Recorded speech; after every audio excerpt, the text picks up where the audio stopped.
Hi everyone, it's Tox from CritsHappen.com. Thanks for watching and welcome back. You know, I am a sucker for really good artwork. Things like seasons always catch my eye and immediately make me look at a game. I hate to say it, but I do judge a book by its cover when I first see it. Now that said, once you get into the game is really where the meat and potatoes are. And is it fun and is it engaging? Well, with the holidays coming up and a lot of us looking for gifts for maybe some younger gamers in our life, I thought it would be a good time to do a critical review of Kaijudo. Kaijudo is a trading card game or a collectible card game from Wizards of the Coast, and it's designed for 2 players. It's actually not the first time we've seen this game. Originally in 2004, it was called Duel Masters. And if you know that game and are familiar with it, Kaijudo will feel right at home. There's not much difference in terms of the gameplay other than some of the new mechanics they've put on the cards. But more importantly, they've updated the artwork along with the cartoon. The original show, Duel Masters, and the original card game had the same artwork shared amongst it. They've done the same thing with this, but the artwork is much fresher, a little more grittier, I guess is the easiest way to say it. Not adult anime or anything like that, but really designed to be more of the younger generation, action-packed, giant monsters, dragon wings, fire-breathing, just all the things little kids love. So, is it fun? Is it a good game? Is it something that you as an adult could enjoy with another adult? Or is it something that you as an adult could enjoy with your little gamer? Well, with the holidays coming up, I thought it would be the perfect time. We'll take a second and show you a little bit about the base set and some of the things that we got in it. We'll show you some of the cards, which are absolutely beautiful, including some of the foil cards as well. And then we'll show you a little bit about the gameplay, how it works, which will sound very, very familiar if you're a Magic player. And then we'll come back and we'll give you our final thoughts. But for now, grab your fiercest monster and let's head right into the battle. Make sure you've got your shields, because you're gonna need them. Let's play Kaijudo. So what I'd like to do is walk you through a little bit about what we got with our base set. There is roughly a $19.95 base set that comes with 2 starter packs. There's 2 starter decks. Now, there's multiple different races or multiple different factions inside of Kaijudo, but you essentially get 2 different decks with 2 different deck boxes that are 40 cards mixed between them. And we'll show you basic gameplay between those as well. But one of the things that I really liked and was really amazed at from the very get-go are these deck boxes. You get these deck boxes and they are very, very sturdy and hard. They're not flimsy cardboard things. The other thing is that they are very secure. If you look, it looks like a latch almost, but they're actually magnetic. So they actually will stick together and not be able to be pulled out or fall apart. And inside, they have this great artwork that's blended right into the cover, and enough space to carry your starting deck that comes with it, the rule book, and any additionals. Now, the nice thing also is that as sleeves, you can see there's some playroom in here with this. You can sleeve these with full-size sleeves and be okay to both fit still one deck on this side and be able to have some room for extra stuff, which is really, really nice. Now, both boxes are like this. They have the magnetic insert and they have this beautiful artwork on the inside. It's a little flimsy in terms of dividers. It's just this piece of cardboard, but it works. And I was actually pretty impressed. Again, the thickness, the sturdiness of these things is actually pretty darn good. And considering it's only $20, that's pretty good value for the 2 decks, plus those boxes that you can use and fit 2 different decks into. So, let's go ahead and take a look at some of the cards. Now, the cards are really basic, and what I'll do is I'll be putting these up over the screen as I show them to you. But this is a blue and purple deck, and there's some that are going to be holographic, and there's some that are going to be very basic. I'm not going to get into every kind of ability that these cards can do, but you'll notice down here there are attack numbers. These attack numbers range anywhere from 1,000 all the way up to like 9, 10, 12,000 points. That's the damage that they're going to inflict when they attack something. And essentially when you're attacking something, you're looking at the difference in the 2 numbers. So if this 5,000 attack monster attacked this 4,000 attack monster, the 5,000 is going to win. There's not a case of life or death, or this guy, if the 4,000 attacked the 5,000, he'd have 1,000 left.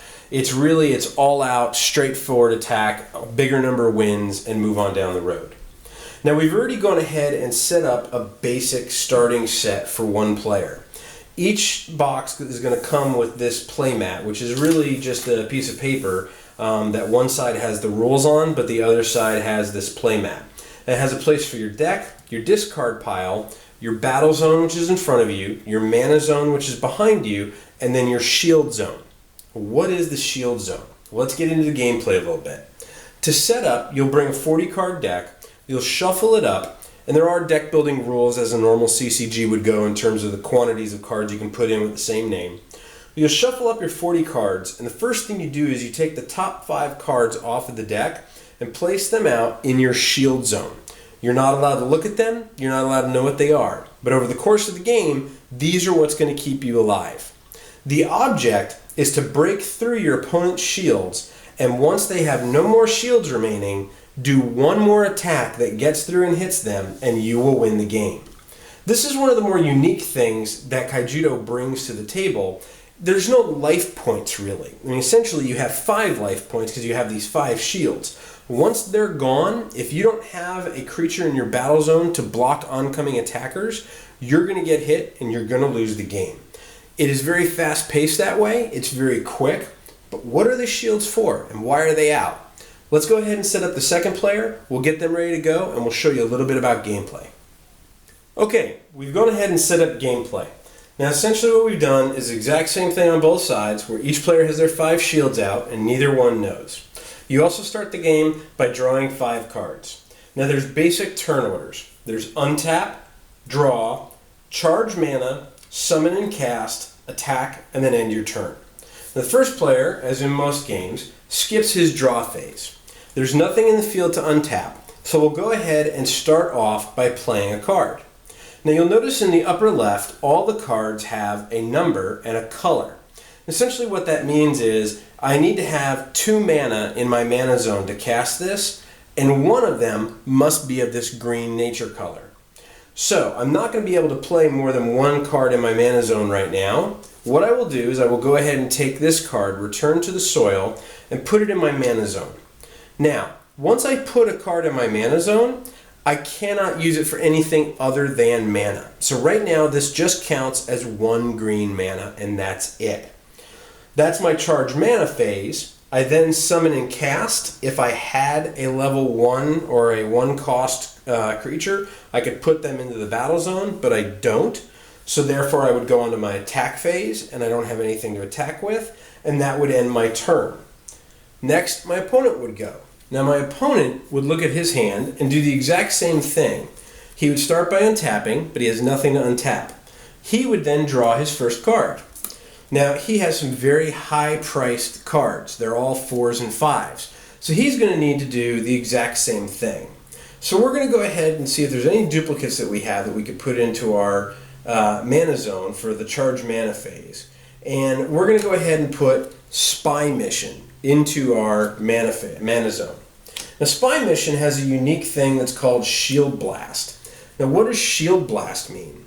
Well, Shield Blast means if it is one of the cards that's my shield and they get destroyed, I'm going to be able to use that Shield Blast ability immediately without paying its cost. That's one of the big unique things for the game. Just because these cards from your deck have been put out in your shield zone does not mean you're not going to get to use them again. My next turn for this player would untap. There's nothing to untap. He would then draw a card, and then we'd go ahead and place something into our mana zone for charge mana. I'm going to put Rock Bite in my mana zone. Now again, once this goes in my mana zone, it just counts as a red mana. But now I have some options here on what I want to do. I'm going to go ahead and I'm actually going to play my Ambush Scorpion. Now the Ambush Scorpion costs 2 mana, which I have 2 mana. I have to have one of them as green, and I do. Now the rules don't tell you to do this, but being a former Magic player, I do this because later in the game you're going to get a lot more mana. I just go ahead and tap my mana to show that I've used it, and I bring him out. Like Magic, it has Summoning Sickness, and it can't attack, so it sits there for the first turn. But on the next turn, I'm going to be able to attack with him. Okay, let's see if this player can draw something to help him out. So he untaps, nothing to untap. He draws a card. he draws another card worth 4 cost. So that's going to be kind of hard to get out. So we're going to go ahead and put a Graveworm Hatchling in our mana zone. Now again, this was a spell and this was a creature. Does not matter what card you want to choose to put in your mana zone. Once you've done that, again, it only acts as 1 mana of that color. So if I had something that cost me 2 purple or 2 blue, I could bring those out. But in this case I don't, so that's going to be the end of my turn. So now this player is pretty excited. He untaps his cards, he draws a card, and he looks at the battlefield in terms of what he does next. The next thing he has to do is charge his mana and then summon and cast any new creatures. The attacking always happens after you summon new creatures. So we're going to go ahead and put down the Blaze Belcher, which is a creature. We're going to put that into our mana zone. Now we have 3 mana, and we have 1 green and 2 red. So I'm going to go ahead and spend 1 green and 1 red, which will leave me with 1 red left, and I will play an Essence Elf. The Essence Elf has an ability called Nature's Gift. Each of your other creatures gets plus 1,000 power. So now this creature, the Ambush Scorpion, who normally was a 2,000 power, is a 3,000 power. Now at the current moment, it doesn't matter because there's no defenders in his battle zone. But if he had someone that had 2,000, and I bring this out, that's going to keep this guy alive because he'll then have the bigger number for 3,000. So now I declare an attack on my opponent. I tap my creature to show that he's going to attack, and because there's no blockers, he's going to get through and hit one of the shields. The shields are random. You don't know what they are when they're placed down at first. You don't get to look at them at any time during the game. So in this case, we're going to go ahead and pick this shield to break. Now the player who owns it flips it over and looks at it.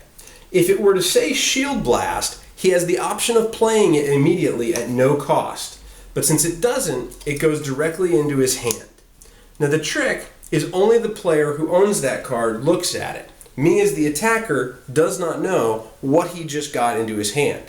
There is some strategy in that there may be Shield Blasts you don't want to play immediately right then and there. You may want to hold them for later, but they're very few and far between. This is a very fast-paced game, and it's designed that you can see already. On turn 3, I've already done 1 of the 6 damage I need to. And again, by saying 6 damage, I have to damage and destroy all 5 of the shields, plus get through 1 more time to do a damage to my opponent to win the game. So let's progress the game and start to see a little bit more complex combat. So here we are a little more progressed. We've got 3 shields gone from our opponent, 1 shield gone from us, 6 mana each, and cards in our discard pile showing that we've battled it out furiously. We now just played Tatsurion. Tatsurion has the ability for Double Breaker, allowing him to break 2 shields if he gets through, and Fury Charge, allowing him to attack tapped creatures the turn that he comes into play. Normally when creatures come into play, they're not allowed to attack. When you do choose to attack, you can either declare an attack against a tapped creature or against an opponent, and the opponent could potentially block, which is what's about to happen right here. So Tatsurion is going to declare an attack on our opponent. This is after the first turn that he's come in, so he was out previously in the last turn. So Tatsurion is going to declare an attack on our opponent. The opponent has this card, the Skeeter Swarmer. And the Skeeter Swarmer has block, which basically means that he can divert the attack to the blocker. So instead of having his shields broken, he'll tap the blocker to declare it as a blocker. The attack will now go off against the Skeeter Swarmer, and the 6,000 will beat the 4,000, and he'll be destroyed. There's also a lot of interesting things that can change the games in multiple different ways. What I'm going to do right now, I'm going to play a card in my mana zone. I now have 7 mana. I'm going to play a spell called Root Trap. Root Trap has the Shield Blast ability, but in this case that doesn't matter because it's coming from my hand. And it says put target enemy creature from the battle zone into your opponent's mana zone. Now I don't like my opponent's giant King Pontius. He's got 4,000 attack, which isn't very powerful, but he says that the creature can't be blocked. So even if I were to get a blocker out, it wouldn't matter. So I'm going to force him into my opponent's mana zone. So now that it's in his mana zone, it only counts as mana, and he can't bring that back out. Now maybe there's cards that will move something from a mana zone to a battle zone, but for right now, that secures me pretty well. Tatsurion will then attack, and because he has 2 shields left, we'll go ahead and he'll take both of them. He'll look at them as an opponent. Neither of them have the ability of Shield Blast, so they would go in his hand, and that would be the end of my turn. On my opponent's turn, he would have 1 chance left to get rid of my Tatsurion, because if he didn't, he'd either have to get a blocker out to stop me from attacking him, or a way to destroy him outright, or on my next turn, I'm going to get in and do 1 point of damage and win the game. So that is Kaijudo. There's quite a bit to take in, but it is a very easy game to learn. You basically play a card to your mana zone, and it becomes a basic 1 of that color type mana. You play cards and creatures to your battle zone. You have spells that will happen once immediately, affect the game, and go to your discard pile. And you just have to get in as many attacks as possible to destroy your opponent's shields, hope that they're not shield blasts to change the game or affect you negatively, and then once they're done with their shields, get through 1 more time for that 1 final point of damage and win the game. So that's Kaijudo. And now I'm joined by 2 special guests. I've got Ninja Zach and I've got Giant Wyatt. And since this game is geared for younger gamers, I thought I'd let them give their opinions before I gave mine. So, first question. Do you guys like this game? I love it a lot. You love it a lot. Wyatt, do you like the game? Yeah. Yeah. What's your favorite part of the game? My favorite part is attacking with powerful guys and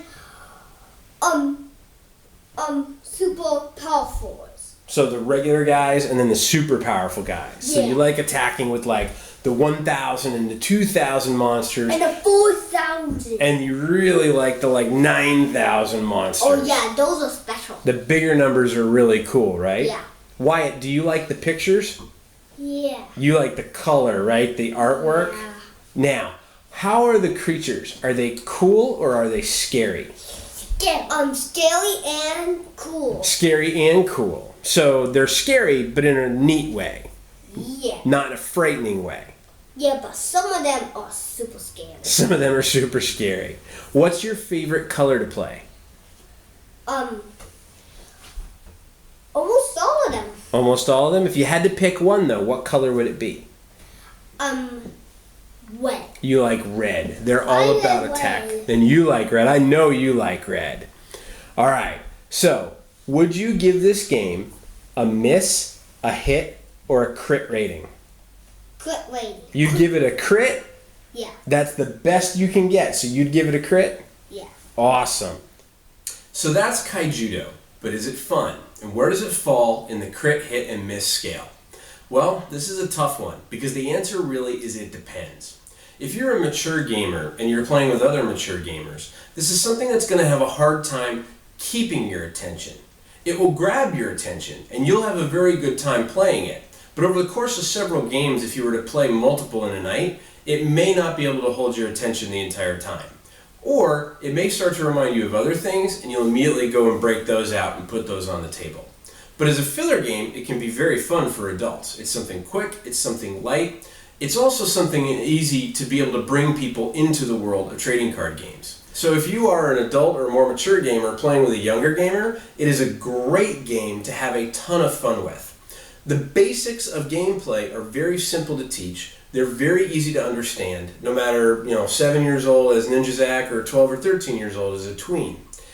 Additionally, the strategy is comprehensible, I guess is the easiest way to say it.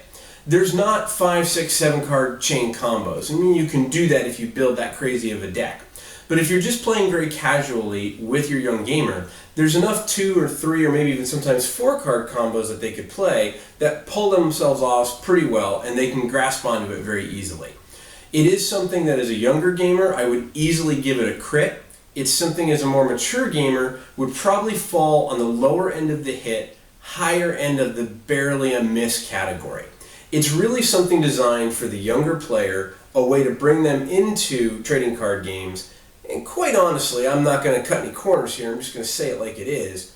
It's really Wizards of the Coast way to bring the younger generation into the trading card realm and get them hooked on Magic as they get older. There's no qualms about that.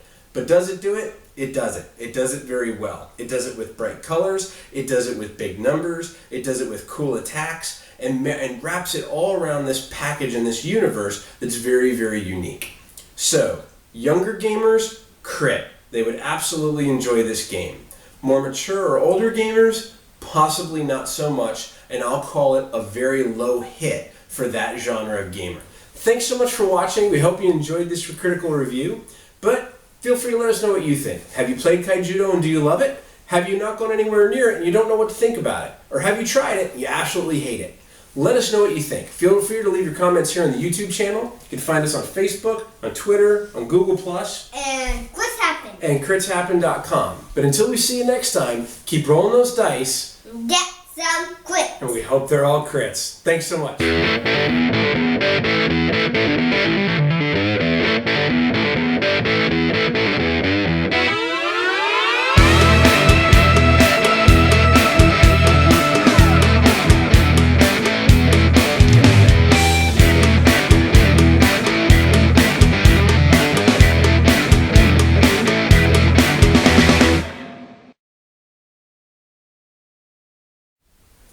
Good job. Woo. All right, we're done.